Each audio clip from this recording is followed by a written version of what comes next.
সোনা পাপ্পু মামলায় কলকাতা ও জেলায় মোট 9 জায়গায় ইডির তল্লাশি অভিযান।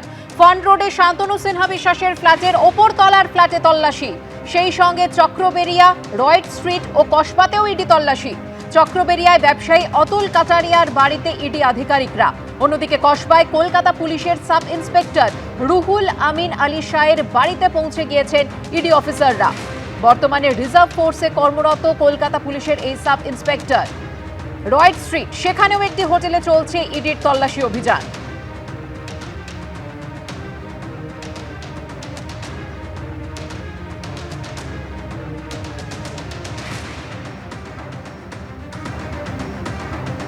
এই মুহূর্তে দুই প্রতিনিধি রয়েছেন আমাদের সঙ্গে। ফান্ড রোড থেকে রয়েছেন প্রকাশ সিনহা এবং অন্যদিকে কসবা থেকে রয়েছেন সুকান্ত মুখোপাধ্যায়। আমি শুরুতেই চলে যাব প্রকাশের কাছে।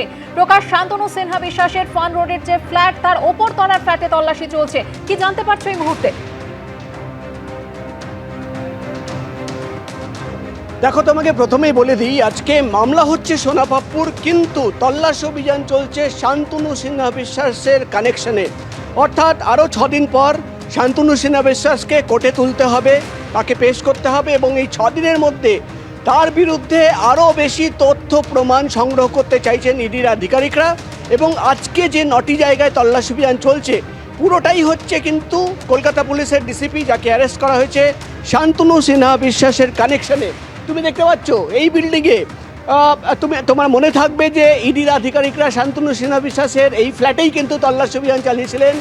এবং যেটা ইডি সূত্রের খবর, তার ওপরের তলায় শান্তনু সিনহা বিশ্বাসের নেফিউ, অর্থাৎ একজন আত্মীয় থাকেন। তদন্ত করতে গিয়ে তার নাম সামনে এসেছে এবং তিনি হচ্ছেন একজন সরকারি কর্মী। তার বাড়িতেও তল্লাশি অভিযান চলছে। তুমি সামনে দেখতে পাচ্ছ কেন্দ্রীয় বাহিনী জওয়ানরা, ইডির গাড়ি নিচে দাঁড়িয়ে রয়েছে এবং ওপরের তলায় তল্লাশি অভিযান চলছে। এবং এখানেই শেষ নয়, যেটা ইডি সূত্রের খবর, যে তদন্ত করতে গিয়ে, এতদিন তদন্ত করতে গিয়ে শান্তনু সিনহা বিশ্বাসের কানেকশনে যে ঘনিষ্ঠ ব্যক্তিদের, যারা ক্লোজ অ্যাসোসিয়েট ছিল শান্তনু সিনহা বিশ্বাসের, তার মধ্যে রয়েছে অতুল কাটারিয়া, রাহুল আমিন বলে একজন কলকাতা পুলিশের অফিসার, এছাড়া কিন্তু মোহাম্মদ আলী বলে একজন ব্যবসায়ী, তার নাম উঠে এসছে। অর্থাৎ আর্থিক লেনদেন এবং শান্তনু সিনহা বিশ্বাসের সঙ্গে যাদের ক্লোজ অ্যাসোসিয়েট ছিল, যাদের কাছ থেকে শান্তনু সিনহা বিশ্বাসের ট্রানজ্যাকশন পাওয়া গেছে এবং যাদের কাছ থেকে শান্তনু সিনহা বিশ্বাসের যে নেক্সাস ছিল, সেই নেক্সাসের ব্যাপার নিয়ে আরও তথ্য বেরিয়ে আসতে পারে, সেই নিয়েই কিন্তু আজকে তল্লাশি অভিযান। অর্থাৎ সোনা পাপ্পু মামলায় আজকে গোটা তল্লাশি অভিযান হচ্ছে শান্তনু সিনহা বিশ্বাস কেন্দ্রিক। অর্থাৎ দুই ব্যবসায়ী মোহাম্মদ আলী এবং অতুল কাটারিয়া, একজন কলকাতা পুলিশের অফিসার রাহুল আমিন এবং শান্তনু সিনহা বিশ্বাসের আত্মীয়, তার বাড়িতে রয়েছেন ইডির গোয়েন্দারা। মূলত তোমার মনে থাকবে যে ইডির তরফে বারবার যে দাবি করা হচ্ছে যে একটা এক্সটর্শন র্যাকেট কাজ করতো এবং সেখানে পুলিশকে ম্যানেজ করার কাজ কিন্তু পুরোটাই ছিল শান্তনু সিনহা বিশ্বাসের। এবং সেখানে কারা কারা আরও ইনভলভ ছিল, দুই ব্যবসায়ীর নাম উঠে আসছে, মোহাম্মদ আমিন, মোহাম্মদ আলী এবং অতুল কাটারিয়া। তাদের কাছে কোনো আর্থিক লেনদেনের তথ্য রয়েছে কিনা, শান্তনু সিনহা বিশ্বাসের সঙ্গে তাদের ট্রানজ্যাকশন পাওয়া গেছে, টাকার লেনদেন কোনোভাবে মানি লন্ডারিং করার জন্য এই ব্যবসায়ীদের কাজে লাগানো হয়েছে কিনা, একাধিক প্রশ্ন রয়েছে, যার উত্তর খোঁজার জন্যই কিন্তু আজকে শান্তনু সিনহা বিশ্বাসের ক্লোজ অ্যাসোসিয়েটদের 9 জায়গায় তল্লাশি অভিযান চলছে। এবং তোমাকে বলে দিই, যে আত্মীয়রা, আমি প্রবীর সামন্তকে বলবো আরেকবার ছবি দেখাতে, তোমার মনে থাকবে এই বাড়িতে কিন্তু শান্তনু সিনহা বিশ্বাস এই বিল্ডিংয়ের ওপরের তলায় থাকেন এবং এখানে তল্লাশি অভিযান চালানো হয়েছিল। কিন্তু আজকে একই বিল্ডিংয়ের 3rd ফ্লোরে তল্লাশি অভিযান চলছে, যেখানে থাকেন শান্তনু সিনহা বিশ্বাসের একজন আত্মীয়।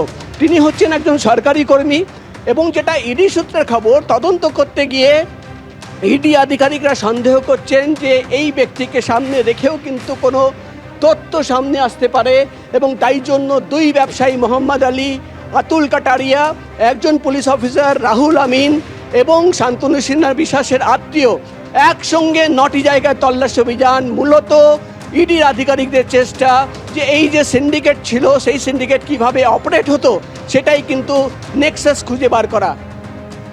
প্রকাশ, সঙ্গে থাকো। অর্থাৎ ডিসি শান্তনু সিনহা বিশ্বাস, তার যারা ঘনিষ্ঠ রয়েছেন, আত্মীয় রয়েছে, তাদের একাধিক ঠিকানায় কিন্তু ইতিমধ্যেই পৌঁছে গিয়েছেন ইডি আধিকারিকরা। এই মুহূর্তে কলকাতা সহ জেলা মিলিয়ে মোট 9টি জায়গায় তল্লাশি চালানো হচ্ছে। রক্ষা কবচ দিয়েও অভিষেক বন্দ্যোপাধ্যায়ের মামলায় কড়া মন্তব্য করল হাইকোর্ট। বৃহস্পতিবার বিচারপতি সৌগত ভট্টাচার্য বলেন, একজন সর্বভারতীয় দলের সাধারণ সম্পাদক যদি এই ধরনের মন্তব্য করেন তাহলে চিন্তা করে দেখুন ভোটের ফল অন্যরকম হলে কি হতো। এরপরই তাঁকে পুলিশের কাছে সশরীরে হাজিরার নির্দেশ দেয় আদালত। সর্বভারতীয় দলের সাধারণ সম্পাদক যদি এই ধরনের মন্তব্য করেন তাহলে চিন্তা করে দেখুন ভোটের ফল অন্যরকম হলে কি হতো। এই কড়া পর্যবেক্ষণ দিয়ে অভিষেক বন্দ্যোপাধ্যায়কে পুলিশের কাছে সশরীরে হাজিরার নির্দেশ দিল কলকাতা হাইকোর্ট। বিধানসভা ভোটের প্রচারে একাধিকবার হুমকির সুর শোনা গেছে অভিষেক বন্দ্যোপাধ্যায়ের গলায়। এবার আমি নিজে দায়িত্বে থাকব। 4 তারিখ 12টার পরে কোন জল্লাদের কত ক্ষমতা আর কার দিল্লির বাবা কাকে বাঁচাতে আসে আমি 4 তারিখ দেখব। 4 তারিখে রবীন্দ্রসঙ্গীতের সাথে গ্রামে একটু করে ডিজেও বাজবে। তৈরি থেকো। আমি মমতা বন্দ্যোপাধ্যায়ের মতো উদার নই। এই আবহে শুক্রবার বাগুইআটি থানায় অভিযোগ দায়ের করেন রাজীব সরকার নামে এক ব্যক্তি। তিনি অভিযোগ করেন ভোট প্রচারে উস্কানিমূলক কথাবার্তা বলেছেন এবং হুমকি দিয়েছেন অভিষেক বন্দ্যোপাধ্যায়। তার ভিত্তিতে হয় এফআইআর। এরপরই কলকাতা হাইকোর্টে দ্বারস্থ হন অভিষেক বন্দ্যোপাধ্যায়। সেই মামলার শুনানিতেই বৃহস্পতিবার বিচারপতি সৌগত ভট্টাচার্য বলেন, একজন সর্বভারতীয় দলের সাধারণ সম্পাদক যদি এই ধরনের মন্তব্য করেন তাহলে চিন্তা করে দেখুন ভোটের ফল অন্যরকম হলে কি হতো। অভিষেক বন্দ্যোপাধ্যায়ের আইনজীবী কল্যাণ বন্দ্যোপাধ্যায় তখন বলেন হয়তো সম্পূর্ণ শান্তি থাকতো, কিন্তু বিচারপতি সঙ্গে সঙ্গে বলেন আমাদের রাজনৈতিক ইতিহাস খুব ভালো কথা বলে না। আমরা বলেছিলাম প্রয়োজন হলে আমরা গ্রিন করিডোর করে দিচ্ছি এয়ারপোর্ট পর্যন্ত, আপনি গিয়ে একবার অমিত শাহর সঙ্গে দেখা করে আসবেন। উনি অমিত শাহকে দেখতে চাইছিলেন, ব্যাকুল হয়ে উঠেছিলেন অমিত শাহকে দেখবার জন্য 4 তারিখ দুপুরে। উনি একটু বেরিয়ে আন্দোলন করুন, ঠিকঠাক লাগবে। ফলতা উপনির্বাচনে কোনো লড়াই প্রচার নেই, পোস্টার নেই, বিজেপির পতাকা খোলার লোক রাস্তায় নেই, আর তৃণমূল কংগ্রেসের পতাকা লাগানোর জন্য। এরপরই বিচারপতি সৌগত ভট্টাচার্য নির্দেশ দেন তদন্তে সহযোগিতা করতে হবে তৃণমূল সাংসদকে। অভিষেকের আইনজীবী কল্যাণ বন্দ্যোপাধ্যায় আশঙ্কা প্রকাশ করে বলেন তদন্তের নামে হেনস্থা করা হবে, ভার্চুয়াল হাজিরার সুযোগ দেওয়া হোক। কিন্তু সেই আবেদন খারিজ করে বিচারপতি ভট্টাচার্য বলেন না, সেটা হয় না, তাকে সশরীরে হাজিরা দিতেই হবে। একজন সাংসদ হয়ে কিভাবে তিনি এই ধরনের মন্তব্য করলেন? আমরা কোর্টের থেকে প্রোটেকশন চেয়েছিলাম, কারণ আমাদের এটা মনে হচ্ছে এটা রাজনৈতিক উদ্দেশ্য প্রণোদিতভাবে এই কমপ্লেনটা করা হয়েছে এবং কোর্ট ওনাকে প্রোটেকশন দিয়েছে যে ওনার এগেন্সটে কোনো কোয়ার্সিভ অ্যাকশন নেওয়া যাবে না, অ্যারেস্ট করা যাবে না। আর ইনভেস্টিগেশন যেমন চলবে, ওনার যা যা পুলিশের যা ওনার থেকে জানার থাকবে সেটা পুলিশ জানতে পারে, কিন্তু নোটিশ দিলে 48 আওয়ার্সে 48 ঘন্টার নোটিশ ওনাকে দিতে হবে এবং তারপরে উনিকে কমপ্লাই করবেন। কলকাতা হাইকোর্ট নির্দেশ দিয়েছে আদালতের নির্দেশ ছাড়া অভিষেক বন্দ্যোপাধ্যায়ের বিরুদ্ধে কড়া পদক্ষেপ করবে না পুলিশ। 30শে জুলাই বা পরবর্তী নির্দেশ না দেওয়া পর্যন্ত বহাল থাকবে রক্ষা কবচ। তবে আদালতের নির্দেশ ছাড়া দেশ ছাড়তে পারবেন না অভিষেক বন্দ্যোপাধ্যায়। অভিষেক বন্দ্যোপাধ্যায়কে ডাকতে হলে 48 ঘন্টা আগে নোটিশ দিতে হবে বলেও নির্দেশ দিয়েছে কলকাতা হাইকোর্ট। এদিকে ক্যানিং পশ্চিমের জয়ী তৃণমূল প্রার্থী পরেশরাম দাসের বিরুদ্ধেও 30শে জুন পর্যন্ত কোনো কড়া পদক্ষেপ নেওয়া যাবে না বলে নির্দেশ দিয়েছে কলকাতা হাইকোর্ট। তবে তদন্ত চলবে এবং মামলাকারীকে তদন্তে সহযোগিতা করতে হবে বলে নির্দেশ দিয়েছে আদালত। সৌভিক মজুমদার, এবিপি আনন্দ, কলকাতা। এবিপি আনন্দ, এগিয়ে থাকে, এগিয়ে রাখে।